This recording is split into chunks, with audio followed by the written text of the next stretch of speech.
Hi நண்பா, தளபதி Vijay sir நடிப்பில் உருவாகி வரும் திரைப்படம் தான் தி கோட். தி கோட் திரைப்படத்தோட ஓடிடி உரிமத்தை யார் வாங்கியிருக்காங்க, எவ்வளவு தொகைக்கு வாங்கியிருக்காங்க அப்படின்றக்கான ரெண்டு முக்கியமான அப்டேட் வந்து பார்த்தீங்கன்னா வெளியே இருக்கு. இதை பற்றி நம்ம வீடியோக்குள்ள போய் டீட்டெயில் வந்து பார்த்தலாம். அதுக்கு முன்னாடி தளபதி விஜய் சார் அரசியலுக்கு வந்திருக்காங்க.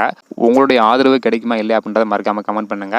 இன்னும் நம்ம சேனலை சப்ஸ்கிரைப் பண்ணாமல் இருந்தீங்கன்னா மறக்காம பண்ணிக்கோங்க. ஓகே அன்பா, வாங்க நினைக்கிற வீடியோக்குள்ள போகலாம். ஓகே அன்பா, தி கோட் திரைப்படத்திற்கு மிகப்பெரிய அளவில் எதிர்பார்ப்பு வந்து பார்த்தீங்கன்னா இருக்கு. தி கோட் திரைப்படத்தை ஜூலை ஆகஸ்ட் இந்த மாதத்தில் ரிலீஸ் பண்ண பிளான் பண்ணி வச்சிருக்காங்க. அது மட்டும் இல்லாமல் மே மாதத்தில் ஃபர்ஸ்ட் சிங்கிள் ரிலீஸ் பண்ண பிளான் பண்ணி வச்சிருக்காங்க. 90% படப்பிடிப்பு வந்து பார்த்தீங்கன்னா தற்போது வரைக்கும் வந்து முடிஞ்சிருக்கு.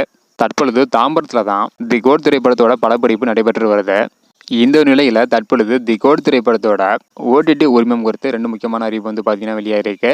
அதாவது தி கோட் திரைப்படத்தோட ஓடிடி உரிமத்தை நெட்ஃப்ளிக்ஸ் நிறுவனம் தான் வந்து வாங்கியிருக்காங்களாம். அதுவும் லியோ திரைப்படத்தை விட பல மடங்கு தி கோட் திரைப்படத்தை அதிகமான விலைக்கு வாங்கி உள்ளதாக ஒரு தகவல் வந்து பார்த்தீங்கன்னா கிடைச்சிருக்கு.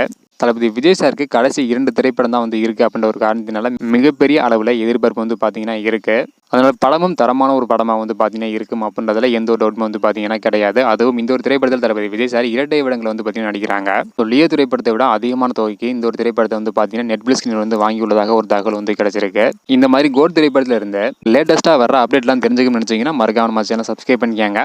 உங்களுக்கு பிடித்த நடிகர் யார் அப்படின்றதையும் மறக்காம கமெண்ட் பண்ணுங்க. இந்த வீடியோ பார்த்தீங்கன்னா மறக்காம எல்லாருக்குமே ஷேர் பண்ணுங்க. ஓகே அன்பா, தேங்க்யூ.